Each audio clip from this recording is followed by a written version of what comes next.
নমস্কার। বিষ্ণু পুরাণ বইটি হাতে নিয়ে আমি সৌম্য জানা। আপনারা শুনছেন মর্নিং বাঙালি। আমি আজ পড়ে শোনাব রিভু ও নিদাঘের কাহিনী। দেবিকা নদীর ধারে অপূর্ব এক নগর, যার নাম বীরননগর। বহুকাল আগে অগস্ত্য মুনি এই দেশে এসে সেখানে বসতি গড়ে তোলেন। সেই দেশেরই এক প্রান্তে বাস করেন নিধান মুনি। তিনি শিক্ষা লাভ করেন ব্রহ্মার পুত্র রিভুর কাছে। মহাপণ্ডিত তিনি, পণ্ডিতের সকল গুণেই তার মধ্যে বর্তমান। গুরুদেবের অনুমতি ক্রমেই তিনি বীরনগরে সংসার করলেন। প্রাতঃসন্ন্যাস থেকে শুরু করে পূজা,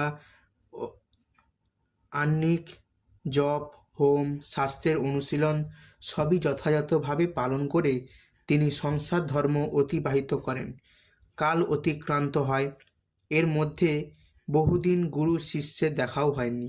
নিদাঘের সর্বদা মনে পড়ে গুরুর কথা। গুরুও মনে ভাবেন শিষ্য কেমন আছে।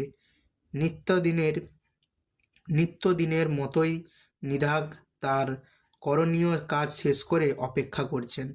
পত্নী রান্না শেষ করেছেন, বিষ্ণুকে ভোগ নিবেদন করে তারপর অতিথিগণকে আহার দিয়ে তবে নিজেরাই আহার করবেন। কিন্তু আজ কোনো অতিথি এলো না। অতিথিকে না দিয়ে নিজেদের আহার সম্ভব নয়। দুপুর গড়িয়ে যায়, এমন সময় তারা দেখলেন এক বৃদ্ধ ব্রাহ্মণ সেই পথ দিয়ে চলেছেন। নিদাঘ দেখতে পেয়ে তাকে ডেকে আনলেন এবং বললেন, আজ আপনি আমাদের আতিথ্য গ্রহণ করুন। আজ কোনো অতিথি আসেনি, তাই আমরা অভুক্তি আছি। নিদাঘের সাদর অভ্যর্থনা শুনে অতিথি ব্রাহ্মণ বললেন, মধ্যাহ্নকাল অতীত প্রায়, এখনও আপনারা অভুক্ত, কাজেই আমাকে আতিথ্য গ্রহণ করতেই হবে। এই কথা বলে অতিথি ব্রাহ্মণ নিদাঘের ঘরে এলেন। নিদাঘ জল দিয়ে অতিথির চরণ ধুইয়ে দিলেন, তারপর আহারে বসলেন। ব্রাহ্মণ বললেন, তোমাদের বাড়িতে কি কি রান্না হয়েছে? আমার খাবার একটু বাজবিচার আছে, যা তা খাদ্য গ্রহণ করতে আমি পছন্দ করি না। নিদাঘ বললেন, আপনার জন্য কি ব্যবস্থা করব বলুন। বাড়িতে অন্ন, তরকারি, সামান্য ফলমূল আছে, আপনাকে কি দেব? ব্রাহ্মণ বললেন, এসবে আমার মন ভরবে না, আমি বরং উঠি, অন্য কোথাও যাই। নিদাঘ বললেন, এসব খাদ্য আপনার যদি তৃপ্তি না হয় বলুন, কি জোগাড় করব? ব্রাহ্মণ বললেন, ক্ষীর, পায়েস, দই, মিষ্টি, এইসব আমার আহার। এইসব যখন তোমার বাড়িতে নেই তাহলে আমি উঠি। এই বলে ব্রাহ্মণ আসন ছেড়ে উঠে দাঁড়ালেন। হায় হায় করে উঠলেন নিদাঘ।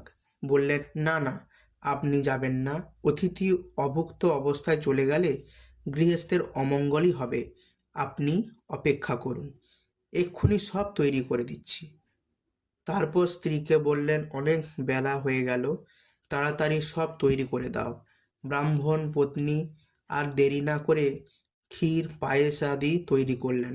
বহু খাবার তৈরি হলো অল্প সময়ে। নিদাঘ পুনরায় ব্রাহ্মণকে আসনে বসালেন। ব্রাহ্মণের পাতে দিলেন প্রচুর পরিমাণ ক্ষীর, মিষ্টি, পায়েস, পিঠে পুলি। কিন্তু ব্রাহ্মণ অল্প খেলেন, একটু একটু মুখে দিলেন, তারপরে উঠে গেলেন। ব্রাহ্মণের হাত ধুইয়ে দিলেন নিদাঘ। কর্পূর, এলাচ, সুপারি দেওয়া পান দিলেন ব্রাহ্মণের হাতে। ব্রাহ্মণ সেই পান চিবোতে চিবোতে বিছানায় বিশ্রাম করতে গেলেন। জিজ্ঞেস করলেন, আপনার ক্ষুধার উপশম হয়েছে তো? আহারে তৃপ্তি লাভ করছেন তো? আপনার নিবাস কোথায়? এ পথ ধরে কোথায় যাচ্ছিলেন?